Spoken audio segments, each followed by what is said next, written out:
Bonjour, merci de nous rejoindre dans cette émission ici en Guinée. Aujourd'hui, nous recevons un invité, pas des moindres. Nous recevons dans ce numéro le directeur général de l'entreprise Mining House, qui n'est autre que M. Mahmoud Akra. Dans ce numéro, nous allons parler d'entrepreneuriat. Comment fait-on pour devenir une entreprise à succès, surtout ici en Guinée? Et pour en parler, il est avec nous. Merci de nous recevoir chez vous, M. Mahmoud. Bienvenue dans cette émission.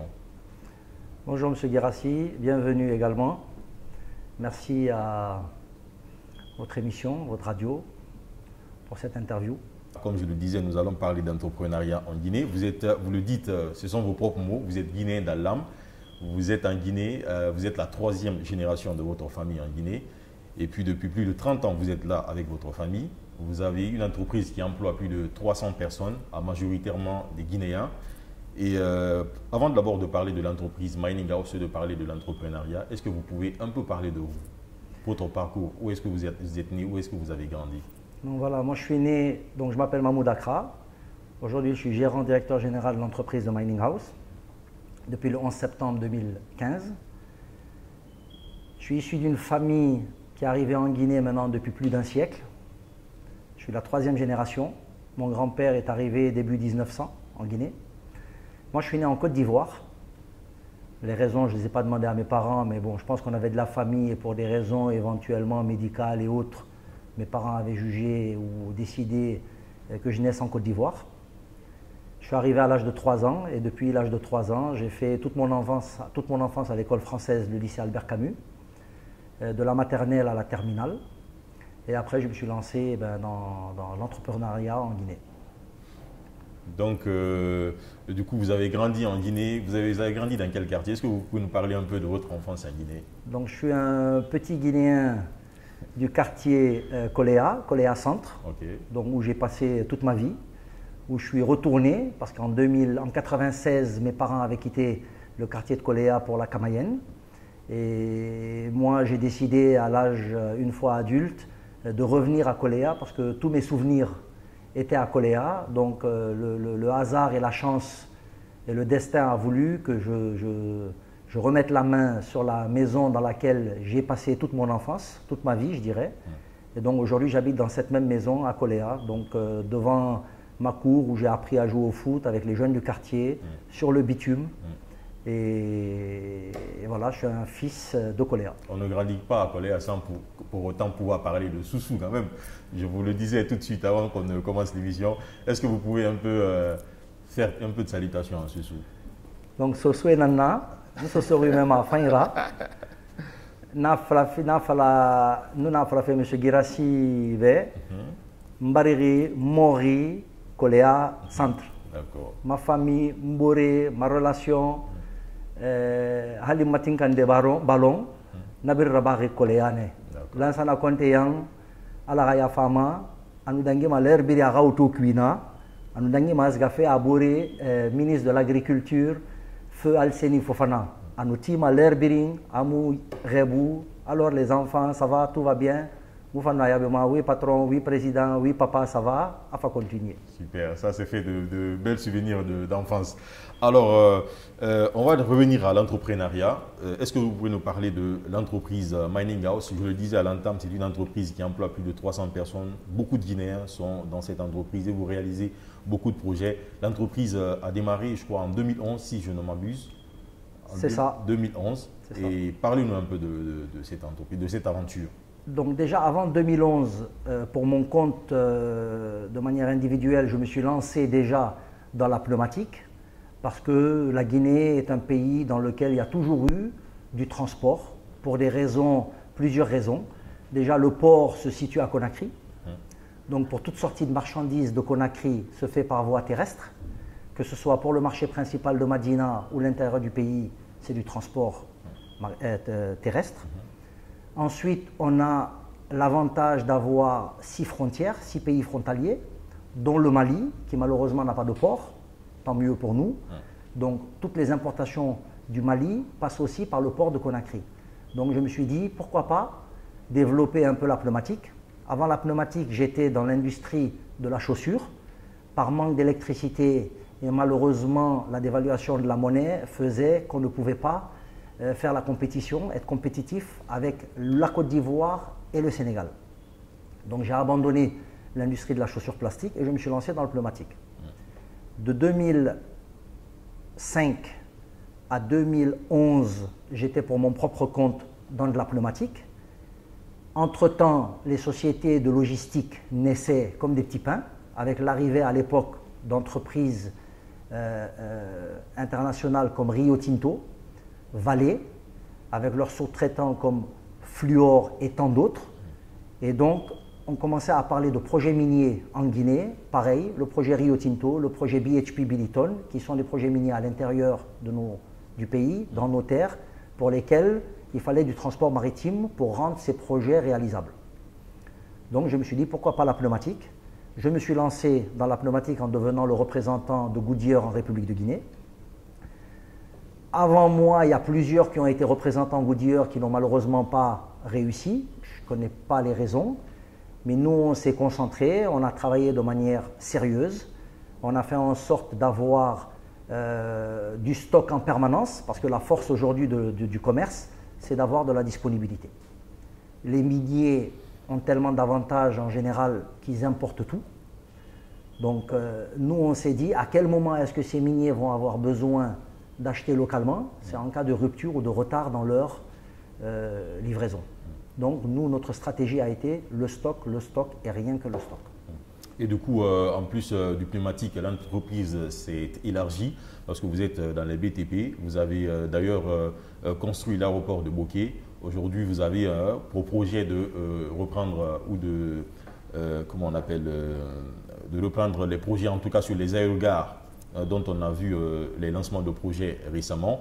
Vous êtes également représentant, si on peut le dire comme ça, aux concessionnaires des entreprises comme Hyundai, comme Peugeot, Fiat également. Parlez-nous de ces divers domaines que vous avez dans cette entreprise. Donc en fait, tout a été un schéma directeur de tracé. L'idée pour nous, c'était de devenir un spécialiste autour de tout engin roulant. Depuis le début, ça a été ma stratégie. En collaboration avec tous mes collègues, et je tiens à remercier, j'en profite de l'occasion pour remercier nos près de 400 employés, dont plus de 99% sont guinéens. Nous n'avons que 8 expatriés dans l'entreprise. Nous avons démarré avec la pneumatique. Nous avons respecté les normes, les procédures de nos clients. Donc les clients ont été satisfaits avec la qualité du service, la disponibilité, la réactivité, c'est un tout. Petit à petit, les clients nous demandaient d'autres produits.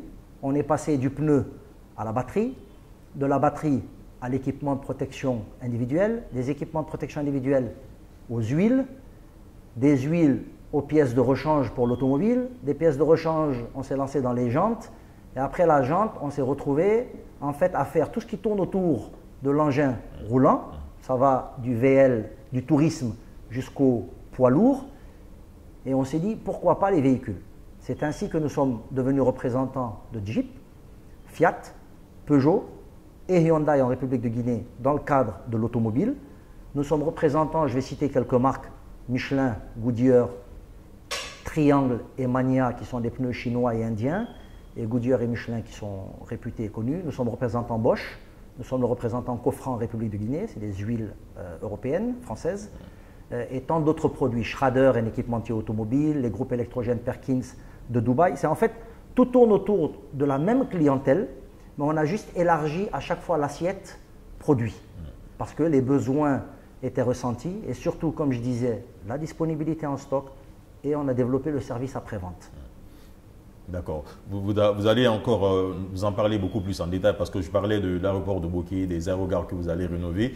Mais à vous entendre, on a l'impression que devenir entrepreneur en Guinée, c'est quand même une chose facile. Comment a été les débuts pour votre entreprise? Honnêtement, les autorités, ce n'est pas pour prendre la défense de qui que ce soit. En Guinée, depuis déjà plusieurs années, une entreprise peut être créée en 48 heures. Elle peut être immatriculée en 48 heures. Les transitaires, ce n'est pas ce qui manque. Les fournisseurs, ce n'est pas ce qui manque. Les banques, ce n'est pas ce qui manque. Nous, aujourd'hui, nous sommes accompagnés par la Banque islamique de Guinée, par Orabank, par Vistagui, la Société Générale et tant d'autres. Donc ça veut dire que pour trouver l'argent aussi, ce n'est pas compliqué. Donc quand il y a une idée et qu'on est sérieux et qu'on veut travailler sérieusement, le potentiel y est, les moyens y sont pour réussir. Il faut vraiment vouloir pour pouvoir. D'accord. Donc les portes se sont ouvertes quand même facilement à vous entendre voilà, citer tous vos partenaires en Guinée, tant mieux. Mais on sait que quelquefois il y a un univers de concurrence qui s'impose à certaines entreprises et qui fait qu'ils n'arrivent pas à tout de suite s'imposer. Est-ce que ça a été le cas pour vous? Oui, bien sûr. On a toujours fait face à de la concurrence et on continue de faire face à la concurrence. C'est pour ça que, comme je disais tantôt, aujourd'hui, nous, par exemple, quand on parle de pneumatiques, on fait tout un suivi. Un client qui vient acheter des pneus chez nous, on ne lui vend pas simplement des pneus. Donc, il y a tout un suivi, il y a tout un outil, un développement, un outil informatique qui a été mis en place. On a un service qualité qui est en place. On est une entreprise certifiée ISO 9001 depuis près de 3 ans maintenant. Donc, des mécanismes ont été mis en place pour assurer et rassurer nos clients d'un suivi dans le trafic, dans le vieillissement, dans la sécurité des équipements achetés chez nous. Vous achetez un groupe électrogène, vous avez le service après-vente. Vous achetez des pneus dans nos garages, vous avez un service après-vente. Vous voulez acheter des pneus poids lourds, on peut vous vendre des kilomètres. Donc je précise, des kilomètres et non pas des pneus. Donc vous imaginez, vous êtes transporteur. Vos pneus éclatent au bout de 8000 km au lieu de 40 000 km. Ben, vous paierez que 8000 km de kilomètres parcourus, si naturellement vous réunissez toutes les autres conditions. Donc oui, on a développé du SAV. Si encore une fois on fait les choses à l'échelle humaine, on reste concentré sur son corps de métier et ne pas vouloir tout faire en même temps. Il faut en fait avancer de manière progressive, réaliser, consolider, développer autre chose. Vous avez créé une chaîne de valeur par rapport à l'automobile, si on peut le dire comme ça, et dans le BTP aussi. Vous êtes dans le BTP aussi, est-ce que vous pouvez nous en parler? Oui, et un dernier mot avant de vous parler des BTP, qui est très important. Je me suis aussi entouré d'hommes compétents, chacun dans son domaine et en la matière. Sans cela, rien n'aurait été possible. Aujourd'hui, sans mes directeurs commerciaux, M. Djoubaté et M. Touré, sans notre directeur de qualité, M. Barry, sans notre directeur des ressources humaines, M. Souma, sans le directeur général adjoint, M. Jaffal, et je pourrais citer Madame, sans notre directrice financière, Hadia Saranketa, sans tout ce bon monde compétent, impliqué, engagé et sérieux, tout cela n'aurait pas été possible. Les BTP. Donc moi, je suis un enfant né dans les chantiers. Mon père a été un des premiers à l'époque, dans les années 80, à construire un immeuble. Donc mon père a réalisé plus de 20 immeubles en République de Guinée. C'était que des beaux. Il avait une entreprise de BTP ou familiale de BTP. C'était sa passion. Il a abandonné le commerce, il a négligé son commerce. C'est ce qui a fini par faire qu'il ait rencontré malheureusement plusieurs difficultés dans son activité. Et il s'est penché et concentré sur l'immobilier qui était sa passion. Donc moi, depuis que j'ai mes 5 ans, je faisais des visites de chantier avec mon père. Donc naturellement, quelque part dans mon subconscient, j'avais le BTP. Donc la construction est devenue ma passion. Donc j'ai d'abord commencé à travailler avec mon père à l'âge de 17 ans. Donc j'ai eu à construire des immeubles avec mon père. On a eu à construire des hangars et des entrepôts avec mon père. Et par la suite, j'ai moi-même développé un petit patrimoine immobilier. Notre siège a été rénové et construit par nous-mêmes. On a toute notre base vie à Bokeh pour le projet SMB, nous l'avons construite nous-mêmes. La base vie du projet SMB, nous avons participé de manière considérable à la construction. Nous avons eu la chance de pouvoir construire les 2 postes de santé de Katougouma et de Tamita. Nous avons eu la chance de construire la Casa Palabre de Dalaba, la gendarmerie de Mamou, les maisons des jeunes en 2012, c'est nous qui avons réalisé les 6 premières maisons des jeunes qui sont exploitées maintenant depuis plusieurs années par la jeunesse dans les quartiers. Et j'encourage vraiment les autorités à continuer à développer ce genre d'ouvrage. Ça permet aux jeunes de trouver des occupations et des activités autres que de traîner dans les rues. Et petit à petit, on a continué à développer le BTP jusqu'à la construction de l'aéroport de Bokeh. Et il faut préciser que je pense, si je ne me trompe pas, nous sommes la seule entreprise guinéenne à avoir réalisé un aéroport en République de Guinée, à date. D'accord.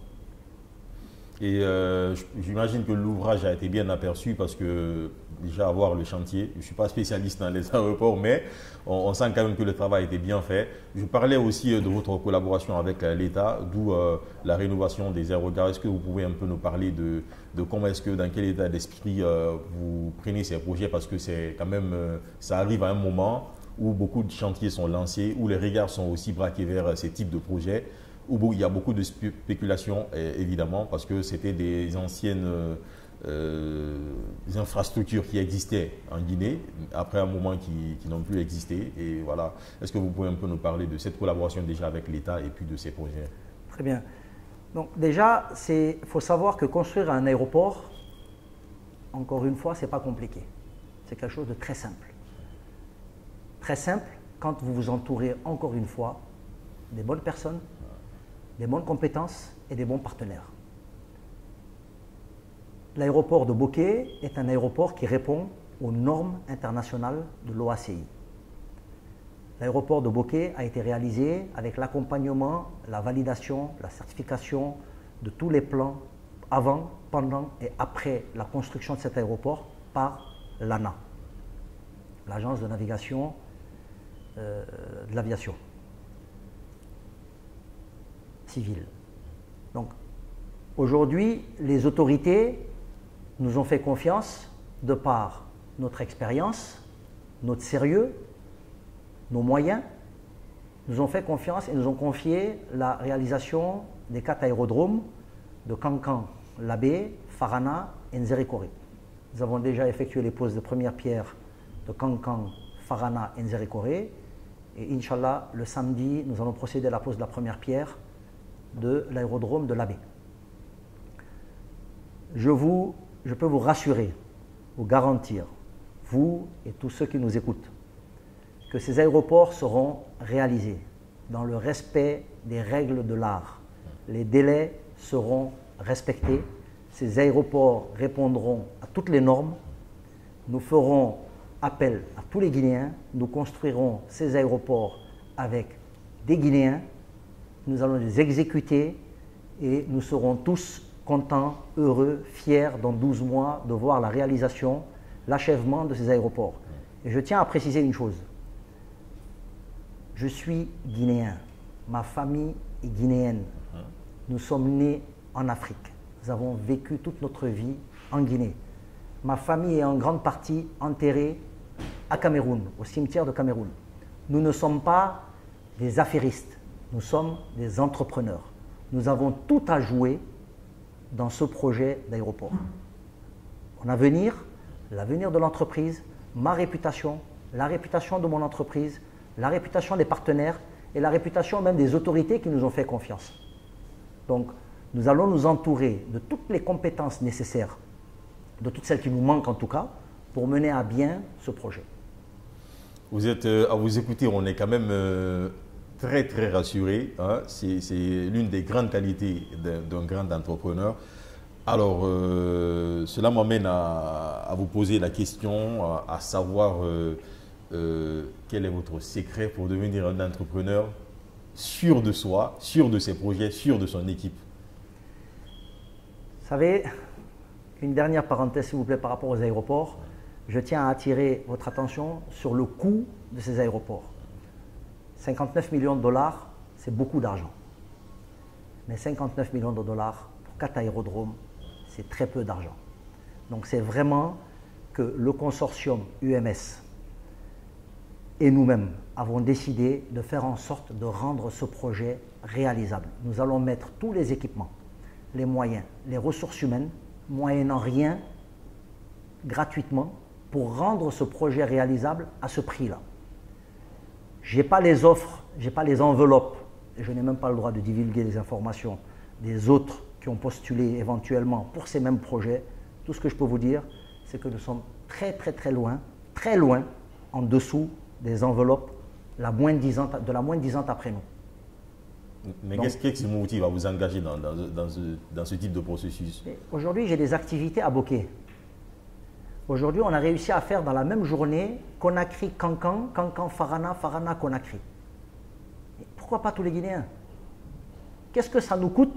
Qu'est-ce que ça coûte dans la vie d'un homme, en temps, en énergie, en ressources, de réaliser ce genre de projet dont vont bénéficier 15 millions de Guinéens, et sur des générations à venir, nos noms seront cités, nous serons reconnus et remerciés. Et sans oublier qu'on espère qu'avec la réussite de ce projet, naturellement, des portes vont s'ouvrir pour l'entreprise dans l'avenir. Je suis appelé à mourir un jour, comme tout le monde, mais je fais en sorte que cette entreprise soit pérenne.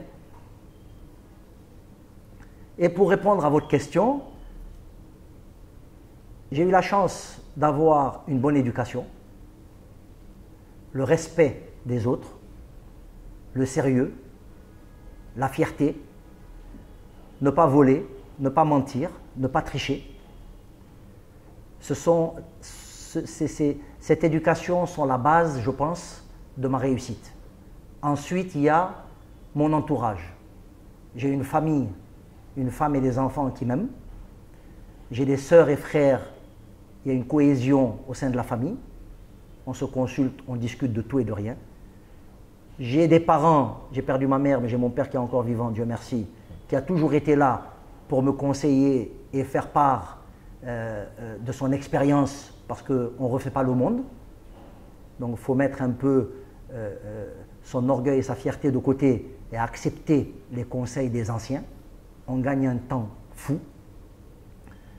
Je suis entouré d'amis, de partenaires, d'un grand frère comme Fadi Ouazni qui n'a plus ses preuves à faire en République de Guinée et à l'échelle du monde. Donc c'est des gens qui ont un historique, qui ont du vécu.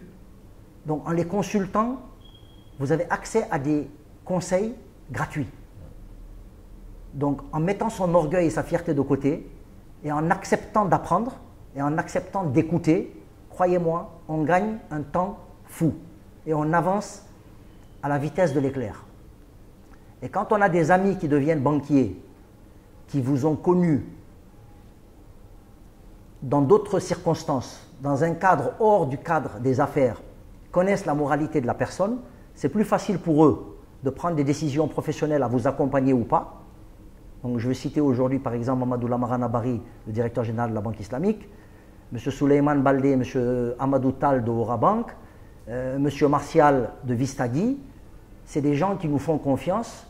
Donc la confiance, l'entourage, le sérieux, l'éducation et la persévérance font que quand vous avez un projet qui est bien préparé, écrit, et vous avez un objectif à atteindre et que vous vous battez malgré toutes les difficultés que vous rencontrerez dans votre voyage, vous revenez toujours à l'essentiel, à votre colonne vertébrale, au corps de métier, vous ne pouvez que réussir. D'accord. Et je vais encore revenir un peu en arrière. Je disais tantôt que vous êtes concessionnaire de plusieurs marques de véhicules. À quoi consiste, comment je pourrais bien dire ça, le fait d'être concessionnaire de ces entreprises en Guinée? À quoi consiste votre travail exactement? Très bien. Donc, et là, ça tombe bien parce que je vais faire un appel. Je vais profiter de l'émission pour faire un appel aux autorités. Donc, déjà, nous sommes importateurs.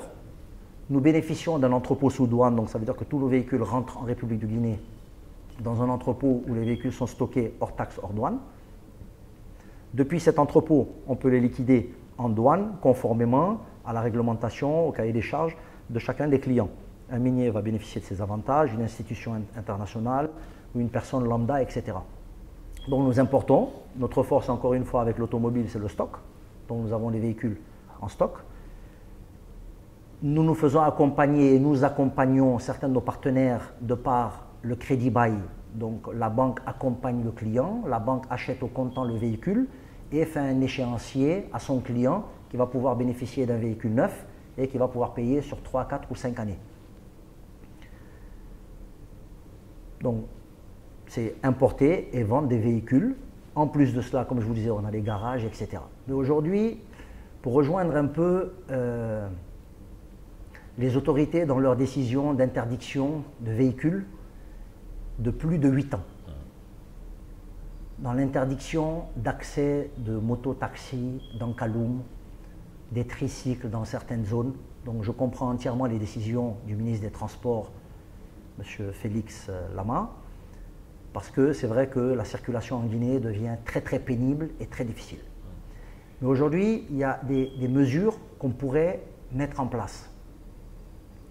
Et je pense que nous, avec nos marques, nous ne sommes pas concernés. Tous les concessionnaires qui font des véhicules pour le transport en commun, j'invite les autorités, par exemple, de revoir à la baisse, voire l'annulation des droits de douane, qui sont aujourd'hui de 44,71%, ce qui est très élevé pour les frais de droits de douane pour un véhicule. C'est quasiment 50% le prix du véhicule. Donc c'est difficile aux entreprises et aux entrepreneurs de renouveler leur flotte. Donc si aujourd'hui il y a des gens qui ont de l'appétit, par exemple, dans le transport en commun, que ce soit des minibus, des taxis ou autres moyens de transport, ça peut être par voie fluviale, ça peut être par voie maritime, etc. C'est de mettre 0% en droit de douane sur 12, 18 ou 24 mois, exceptionnellement pour les véhicules dédiés au transport en commun. Ça va encourager les gens à importer des véhicules, à avoir une flotte plus récente, renouveler la flotte, polluer moins, assurer un transport plus sûr à nos populations, avec le risque zéro d'accident, en tout cas lié à l'état du véhicule. Et vous verrez tout de suite de jeunes entrepreneurs qui ont des idées, qui ont des petits moyens, mais qui ne peuvent pas faire face à toute cette charge. Et là, tout de suite, vous verrez des sociétés naître et les banques accompagneront naturellement ces jeunes entrepreneurs dans le développement, parce que là, l'activité pourrait devenir rentable. Donc voilà ce que je peux dire autour de l'automobile. Et pourquoi pas surtaxer les véhicules de luxe. Par exemple, ceux qui veulent importer des véhicules de catégorie confort, au lieu de payer 44%, passer à 60%. Les véhicules moyens, on va dire pour la catégorie, pour la classe moyenne du Guinéen, revenir comme ça l'a été à une époque, à 28%, et pour les transports en commun, 0%. Et tout de suite, vous verrez que la flotte va se renouveler automatiquement. Ce qui peut être un grand atout pour les entrepreneurs en Guinée. Alors, nous sommes avec M. Mahmoud Accra, qui est le directeur général de l'entreprise Mining House, puisque l'émission s'appelle Ici en Guinée. Est-ce que vous êtes de ceux-là qui pensent qu'on peut naître, grandir et réussir en Guinée, pour clôturer? J'en suis l'exemple. La réponse, elle est courte et exacte. et on peut citer tant d'autres exemples. On peut citer M. Kaba de la société GPC, un jeune Guinéen qui est parti de rien. Aujourd'hui, c'est une fierté pour nous tous. On peut parler aujourd'hui de tous les cadres. Aujourd'hui, on a tous les cadres dans tous les ministères. Le président de la République le gouvernement a mis à la retraite des centaines de milliers de personnes. Leur remplacement a été possible du jour au lendemain. C'est des jeunes cadres guinéens. Donc ça veut dire qu'il y a des Guinéens qui ont toute la compétence nécessaire pour occuper ces fonctions et assurer toutes ces responsabilités. Il y a, là j'ai un petit trou de mémoire, mais des jeunes Guinéens qui ont réussi. M. Kaba Guiter, c'est une entreprise guinéenne qui est née en Guinée. Il est né en Guinée, aujourd'hui c'est une référence pour nous tous. Notre frère KPC, Kerfala Kamara, c'est un modèle pour nous tous. Exactement. Lamine Girassi. Il y en a plein, M. Lamine Girassi, etc. etc. C'est possible. Pourquoi c'est pas? Aujourd'hui, vous avez le monde entier qui est tourné vers l'Afrique.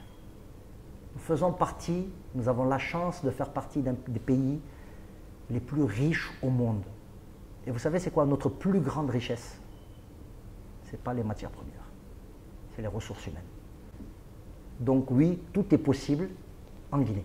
Merci, M. Mahmoud Accra. Merci à vous, téléspectateurs. On se retrouve dans un autre numéro de cette émission ici en Guinée. À très vite.